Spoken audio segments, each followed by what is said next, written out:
যদি কেউ যেচে চড় খেতে চায় খাবে। সুপ্রিম কোর্ট তো আগেই বলেছে, শুধু ডাক্তারদের নয়, যে কোনো পিসফুল মুভমেন্টে বাধা দিতে সরকার পারবে না। ছাত্র সমাজের নবান্ন অভিযানও আটকাতে গেছিল, সুপ্রিম কোর্টেও পারেনি, শোনেইনি, আর ডিভিশন বেঞ্চ তো গ্রাহ্যই করে। স্বাভাবিকভাবে রাজ্য সরকার জেনে বুঝে এগুলো করতে যায়, যদি লেগে যায়, ফাটকা খেলতে যায়, কেউ লেগে যায়। শওকত মোল্লাও কি মানে তৃণমূলের বিধায়ক, তিনি কি পুলিশের ওপর আস্থা হারাচ্ছেন? বলছেন ভরসা করে লাভ নেই, হাতে ঝাঁটা লাঠি তুলে নিতে হবে। ও বাজার গরম করার জন্য বলছে। পুলিশকে বাদ দিলে ওদের কিছু নেই, পুলিশকে বাদ দিলে ওদের কোনো অস্তিত্ব একটা নেই। খুব ভালো খবর সামনে এসেছে, দাদা সাহেব ফালকে পুরস্কার পাচ্ছেন মিঠুন চক্রবর্তী। নিঃসন্দেহে যোগ্য লোককে যোগ্য পুরস্কার দেওয়া হয়েছে, অনেক সময় গেল। মোদিজির সরকার সঠিকভাবেই সঠিক ব্যক্তিকে পুরস্কৃত করেন। মোদিজির সরকার সর্দার বল্লভভাই প্যাটেল থেকে চৌধুরী চরণ সিং, প্রণব মুখার্জি, ভারতরত্নের ক্ষেত্রেও তাদের দৃষ্টান্ত বারে বারে রেখে গেছেন। এক্ষেত্রেও যোগ্য অভিনেতাকে, প্রকৃত অভিনেতাকে দিয়েছেন। বাংলা বাঙালি হিসেবে যেহেতু তার নামের সঙ্গে মিঠুন চক্রবর্তী এবং তার সঙ্গে কলকাতা বাংলার আত্মিক যোগ রয়েছে, আর তাছাড়াও আমি যে দল করি সেই দলের তিনি একজন অন্যতম বিশিষ্ট শুভচিন্তকও বটে, তাই আমরা গর্বিত, আনন্দ।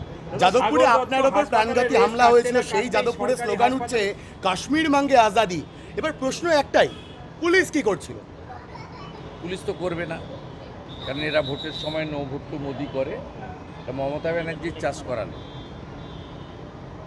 মমতা ব্যানার্জি পশ্চিমবঙ্গে দেশবিরোধী রাষ্ট্রদ্রোহী যারা, তাদেরকে তিনি এখানে লালিত পালিত করে রেখেছেন, এবং এই কাজে তার দলেরও একটা অংশ যুক্ত রয়েছে। আপনি দেখলেন না বিহারের দুটো ছেলেকে যেভাবে কান ধরে উদ্ঘোষ করালো শিলিগুড়িতে।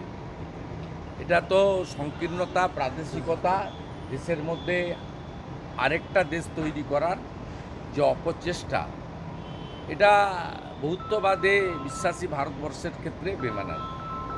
সাগর দত্তর হাসপাতালে রেস কাটতে না কাটতেই সরকারি হাসপাতালে ফের জুনিয়র ডাক্তারদের নিগ্রহ, এবং এবার ঘটনাস্থল হচ্ছে ন্যাশনাল মেডিকেল কলেজ। কি বলবেন? আমি গতকালই বলেছি, আমার মিছিল ছিল, কর্মসূচি ছিল। সমস্যার মূল হচ্ছে মমতা ব্যানার্জি। মমতা বন্দ্যোপাধ্যায়কে প্রাক্তন না করলেই কোনো সমস্যার সমাধান হবে না, কারণ পুলিশের যে কাজটা করার কথা পুলিশ করে না, পুলিশ দলের কাজ করে, টাকা তোলে। আপনি নন্দীগ্রামে যাকে হারালেন তিনি একটা অদ্ভুত যুক্তি দিচ্ছেন, বলছেন বন্যার পিছনে সেনার ভূমিকা রয়েছে, কেন্দ্র সঠিক সময় টাকা দেয়নি, এটা তো বারবার বলেন। এখন বলছেন দার্জিলিংয়ের ধসে সেনারও ভূমিকা রয়েছে, মানে ভারতীয় সেনাকেও ছাড়বেন না মমতা? এর আগে ছাড়েনি তো, সারা রাত্রি নবান্নতে ছিল তো। সেনা যখন এখানে একটা সমীক্ষার কাজ করছিল, কত গাড়ি এক্সিট এন্ট্রান্স নেয়, সেই সময় তিনি সারা রাত্রি ধরে নবান্নতে ধর্ণা দিয়েছিলেন যে সেনারা এসেছেন। শুধু তাই নয়, যখন ভারতবর্ষের এয়ারফোর্স স্ট্রাইক করেছিল পাকিস্তানের ভিতরে গিয়ে, তিনি তখন নবান্নর গেটে দাঁড়িয়ে বলেছিলেন মমতা ব্যানার্জি প্রমাণ কোথায়। অত এ কথা আজকের নতুন নয়।